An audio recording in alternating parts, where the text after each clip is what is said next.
It's another edition of Time About the Movies, and today we're taking a look at some more of the 1997 leftovers as we look at January 9th, 1998.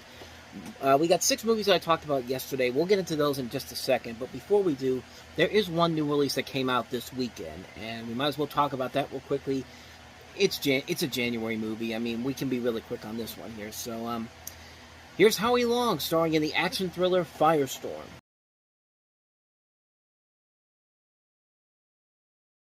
I mean, I can't wait to see the latest Fox Tuesday night movie of the week. Or, wait a minute, that's right, this thing was on the big screen. I mean, did anything from that trailer really suggest this needed to be seen on a big screen?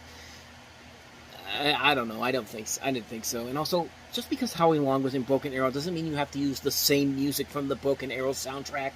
I mean, it's literally the same soundtrack they used in the trailers for Broken Arrow. I mean, but yeah, like I said, it looks like a movie that you would have seen on Fox's Tuesday Night at the Movies back in 1998.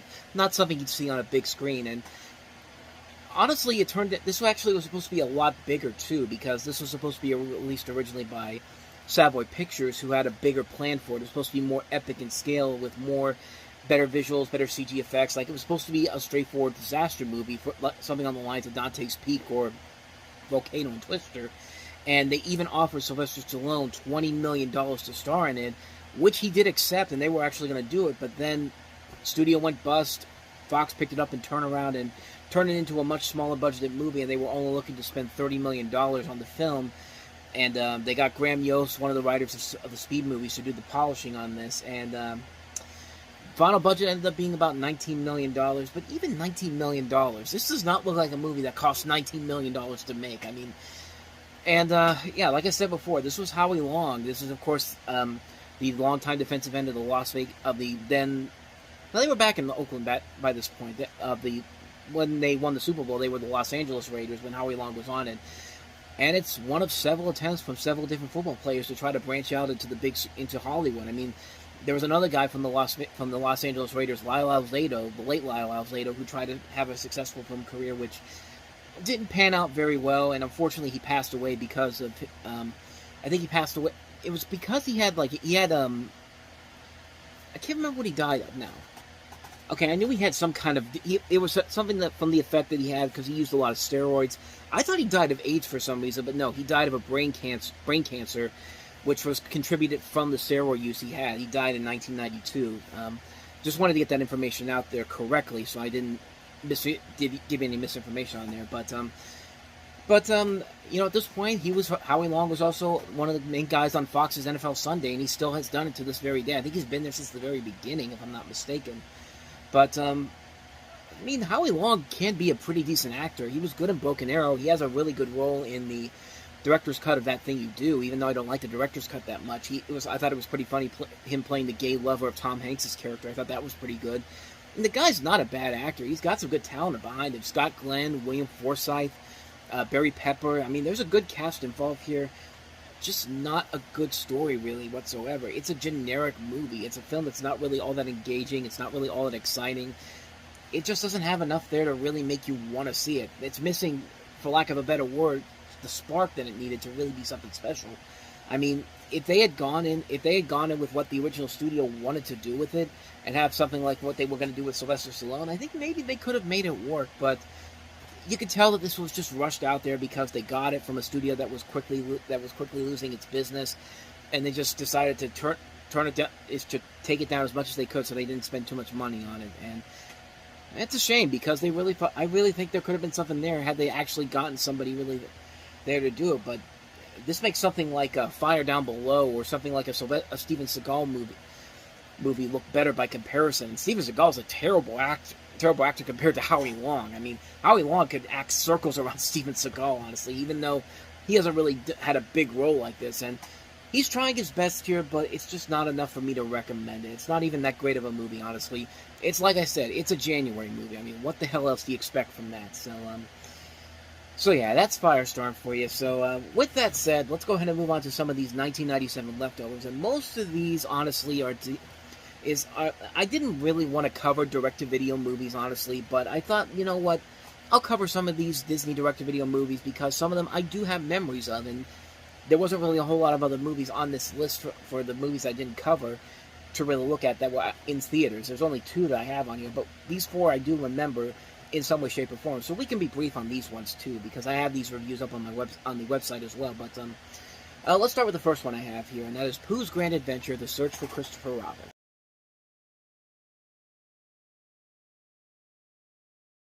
So this comes 20 years after the Many Adventures of Winnie the Pooh, and this was actually Disney's second direct-to-video, actually third direct-to-video movie after the 2 Aladdin sequels. And this is an original story that essentially continues where the original film left off, the scene where Christopher Robin must leave the 100-acre wood behind, and he's starting school. And in it, Christopher Robin and Pooh discuss what they'd like doing together, and the boy asks the bear to promise to remember him and to keep some of the memories of the time they have together alive. And Pooh agrees to do so, and the film closes with the narrator saying that wherever Christopher Robin goes, Pooh will always be there whenever he returns, and that's where the new film kind of leaves off, in a way, sort of. Despite starting right where the original story left off, the opening does begin with Christopher Robin trying to tell Pooh some sad news while they're enjoying their adventures in the 100-acre wood, which he finally gets a chance to tell him at some point, but it basically ends with, when he gets to do it, he basically ends it with some advice that's in a really powerful scene. I mean, this scene in particular, where he's telling him, you're braver than you believe, you're stronger than you... Listen, you're braver than you believe, you're stronger than you're braver than you believe, you're stronger than you seem, and you're smarter than you think. I mean, that scene kind of perfectly sets the tone for the movie you're about to watch, because you're in for a more, maybe not darker, but more heavier tone than the usual Winnie the Pooh stories that we're used to hearing. But in a way, that's kind of why I have the special appreciation for this movie that most people do, because there has been that mixed reception, because the movie tackles some heavier themes and imagery in this that are kind of against what the Winnie the Pooh movies are kind of supposed to do. But in a way, I think kids can handle these darker elements, especially for a Disney movie of all things. Plus, to the movie's credit, they do keep the heavier moments in tone. The most epic I think it ever gets in here is when they get stuck in a ravine and fall off this huge cliff, and that's about as harsh as it gets, but really, there's a lot to admire about this movie. I think the animation is in a similar fashion to the previous Winnie the Pooh movies and shows. It's back in full force in this film, and the voice cast is back from the Many Adventures of Winnie the Pooh, including, you hear Jim Cummings as Pooh, the late John Fielder as Piglet, and the late Paul Winchell as Tigger, in what would be his last original Pooh film he'd be involved in. He'd be in Seasons of Giving, that came out a couple years after this, but more in archival footage. And David Warner does a very good job with the narration here as well. The music is really good, too. They got the composer from Gargoyles, Carl Johnson, to do it. He creates this really impressive score that ties very well with the film. And the songs are really good, too. And you'd swear these were songs written by the Sherman Brothers once again, but honestly, it's not. As far as the movie goes, there really is not a whole lot of negativity I could give this film. I just love it all the way around. I think it teaches good lessons about life. It isn't afraid to go for a more heavier storyline with these characters. The animation is great. The voice work is nicely done. The songs are very good. The score is great. It's a nicely made Winnie the Pooh movie, and I think it's one of the more overlooked Disney direct-to-video movies they've ever made. It's one I definitely say you'd want to give a watch. I'd say if you like a story with that's bigger with most of these characters involved, this one definitely is much smarter than you think it is, to quote the movie itself. I think you should definitely check it out. Pooh's Grand Adventure. So here's another direct-to-video movie from Disney that came out in '97, Beauty and the Beast: The Enchanted Christmas.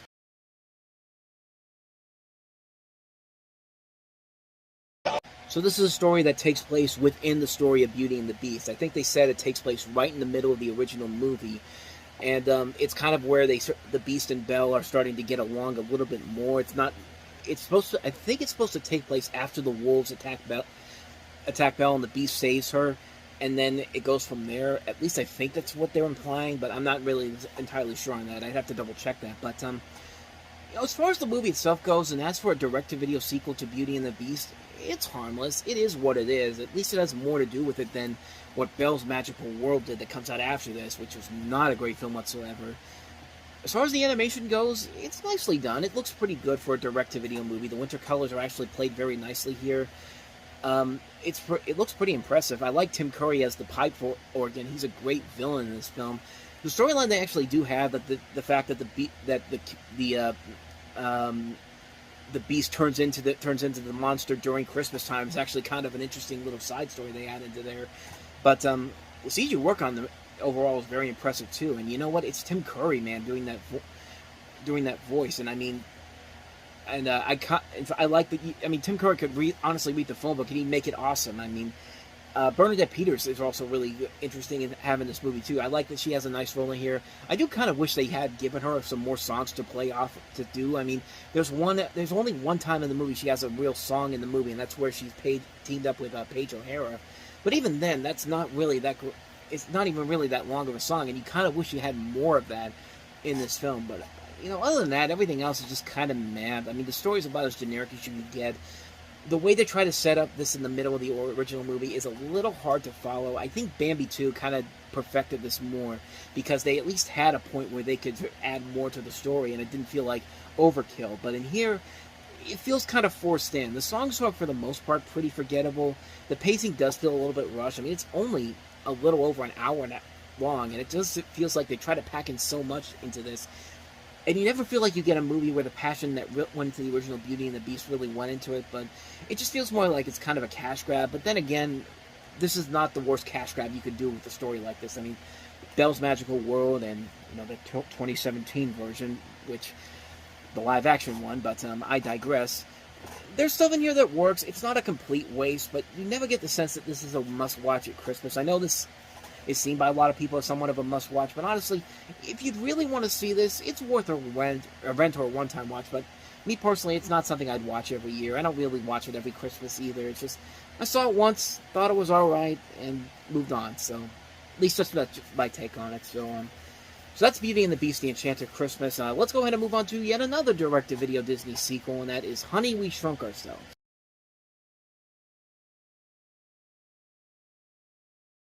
Turns out 1997 was the year for Honey, I Shrunk the Kids. I mean, you not only had the sequel come out, I think the first two movies actually were re-released on video at the time, but then you had Disney Channel coming up with the Honey, I Shrunk the Kids TV show that came out not but a couple months afterwards, and actually ran for a couple of seasons. So this was a pretty good year for this series, and it helps that this movie was actually something that I remember liking more than Honey, I Blew Up the Kid. I mean, one of the big problems with Honey, I Blew Up the Kid largely was because it was just basically a toned-down version of what made the first Honey, I Shrunk the Kid so special. But, from a story standpoint, this one's not the most original. It's basically just another role reversal of the first movie, except this time, let's have the adults get smaller and the kids are normal size, which makes for some pretty interesting... It makes for some more interesting setups here. But they have some really good writers aboard on this. I mean, Carrie Kirkpatrick, who wrote James and the Giant Peach, Chicken Run, the live-action Charlotte's Web, Over the Hedge. You have Nell Scovell, who's written for The Simpsons, Sabrina the Teenage Witch, David Letterman, The Critic, Coach, Murphy Brown, even Joel Hodgson from Mystery Science Theater 3000 wrote for this. And they all managed to actually put some good entertainment value into this and make it somewhat enjoyable. The cast is really good here, too. They're mostly perfectly fine. Rick Moranis is always going to be fun to see as Wayne Szalinski. I think the rest of the adult actors overall are very good. The kid actors are actually pretty good too. I mean, they're pretty entertaining as well. You'll recognize a couple of these kid actors. Allison Mack, who later go on to star in Smallville. Bug Hall, coming off of The Little Rascals. Even Mila Kunis and Lisa Wilhoit from Family Guy show up in this movie as friends of the girl character in this. The visuals are also surprisingly impressive for this film. For a direct-to-video feature and the set design for when everything is smaller, I mean, they put their all into this movie for a smaller budgeted sequel, and it also helps to have a longtime cinematographer, Indeed Cundey, making his directorial debut. And this is only directorial effort going back to mostly doing cinematography, and it's a shame because this is the same guy that gave us the Back to the Future trilogy. He shot those, he shot Who Framed Roger Rabbit. It would have been nice to see what he could do with more directorial efforts after this, but never made anything after that as a director. But you know what? He did make one good movie, and that's this film. Honey, We Shrunk Ourselves is not a classic by any means necessary, but I'd say it's more enjoyable than Honey, I Blew Up the Kid. This is a much better sequel to the original Shrunk the Kids.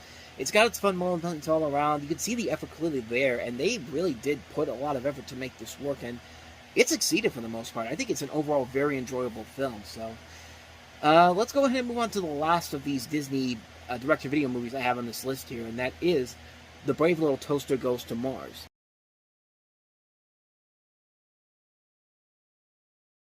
So yeah, technically this wasn't released here in America until May of '98, but it did get a 1997 Canadian theatrical release, so I figure I'd just throw it into the list here, why not? And, needless to say, it's a very weird movie. I mean, it's basically set after the events of The Brave Little Toaster to the Rescue, which is actually the last movie that came out. So technically this is actually the final movie in the series, even though this was released as the first of two sequels. So it's very complicated, needless to say. But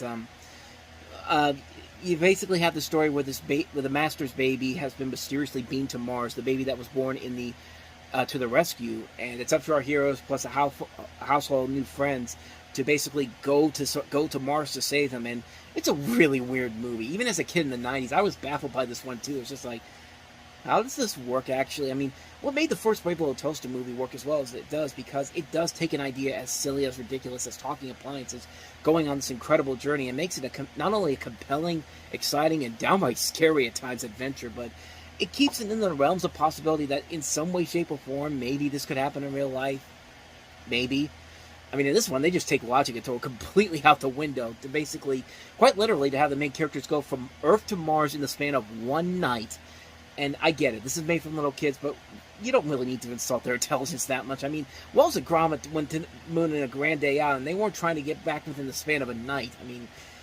I mean, I don't know. I mean, I know I'm going a little bit overboard on that front here, and I wouldn't have a problem with it if the rest of the story made sense, but really, it doesn't. There's just so much about the story that doesn't make a whole lot of sense. Like, even when they get to Mars, there's so much there that just doesn't make a whole lot of sense. And again, the original Brave Little Toaster wasn't that complex. It kept its story and execution simple for people to understand, but here, it's kind of sloppily done, and you don't get really the investment in the story or characters as much as you do with the original film.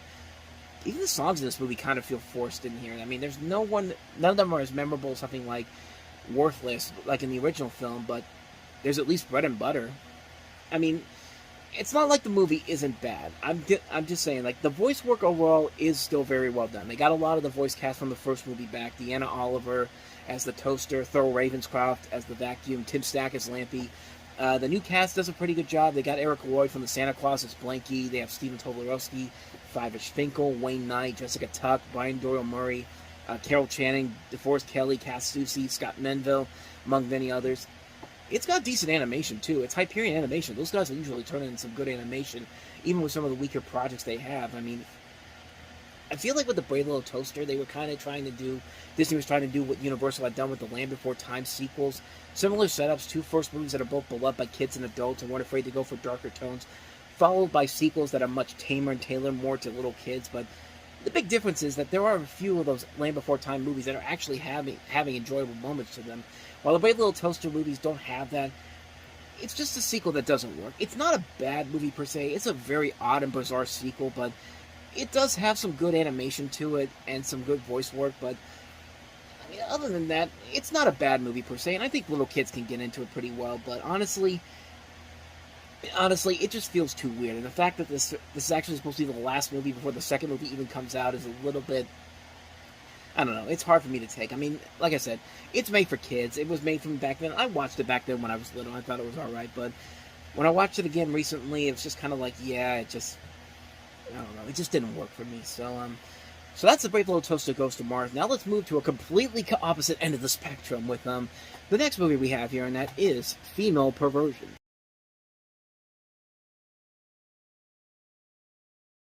Now we talked about how Firestorm could have easily been the Fox Tuesday night movie of the week. Well, here you have a movie that could have easily been a movie you saw late at night on Skinamax, when Skinamax was actually a thing. Basically, Tilda Swinton plays a female attorney who wallows in excess and meaningless sex with both male and female partners while dealing with her personal life problems, including her kleptomaniac sister, played by Amy Madigan.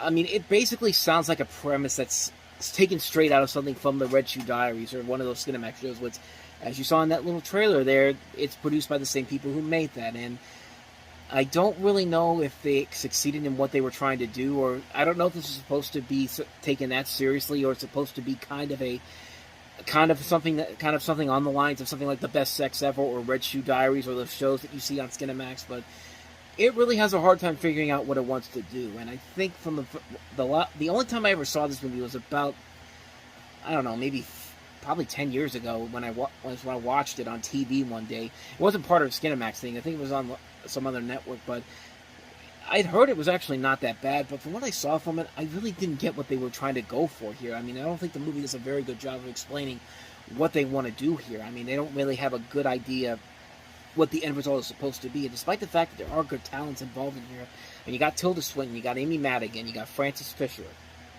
Clancy Brown, Layla Robbins from Planes, Trains, and Automobiles, Paulina Poroskova, Marcia Cross, Shawnee Smith.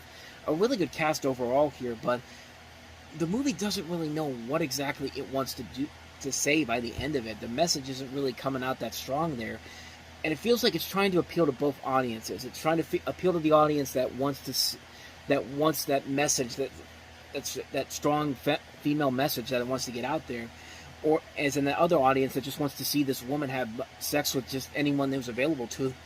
And because you find out that the main character Tilda Swinton plays has sex with male and females in this. I mean, like I said, it doesn't really know how to balance itself out. Doesn't want to be softcore. Doesn't want to be taken seriously as a movie. I guess that's what I'm trying to say here.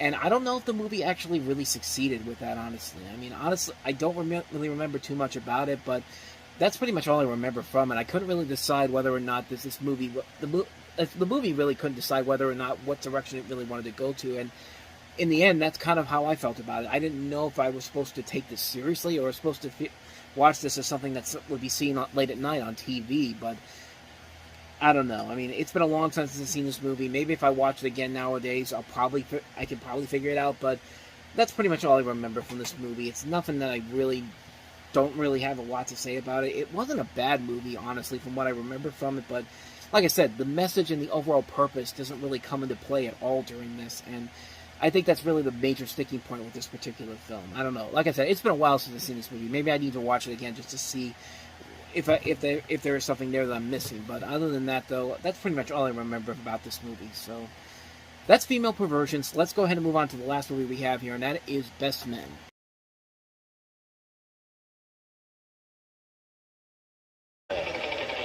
I guess in a way you can consider this a prequel to Home Fries because, of course, Drew Barrymore and Luke Wilson starred in that film. But, I mean, that pretty much tells you the plot right there. The movie basically centers around these four guys as part of this groom party who decide to go rob a bank. And hilarity ensues after that, I guess. I guess this is some sort of a precursor to something like Very Bad Things, but I think that movie did this kind of concept a lot better. The darker comedy that takes place during a time before a wedding. And I thought worked a whole lot better, but this movie, it doesn't look like it has enough there to really make it worth it. I've never seen this film, honestly. I mean, it's got a good cast to it: Dean Cain, Andy Dick, Luke Wilson, Sean Patrick Flannery, Drew Barrymore, Fred Ward, Raven J. Berry, Brad Dourif. There's a good cast involved in here.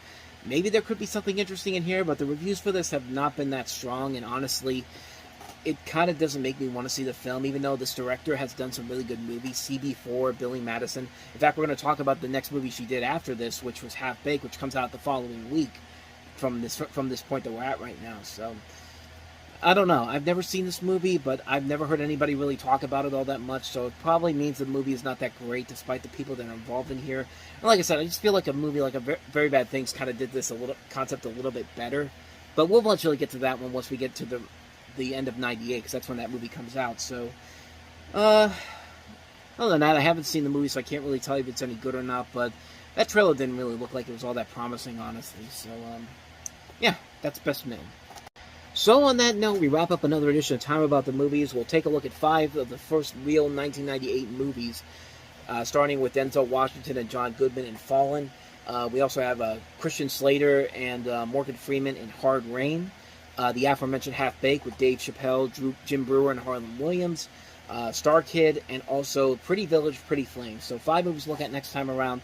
We'll delve into those on the next episode. But until then, thank you very much for watching, and if you want to see more videos like this, please hit the playlist on the next page, check out the previous episode, and I will see you guys tomorrow for another episode. So thank you very much for watching, and also don't forget to hit the like and subscribe button if you want to see more videos like this. I always keep forgetting to add that there. So yeah, thank you so much for watching. I will see you guys next time, and until then, as always, take care.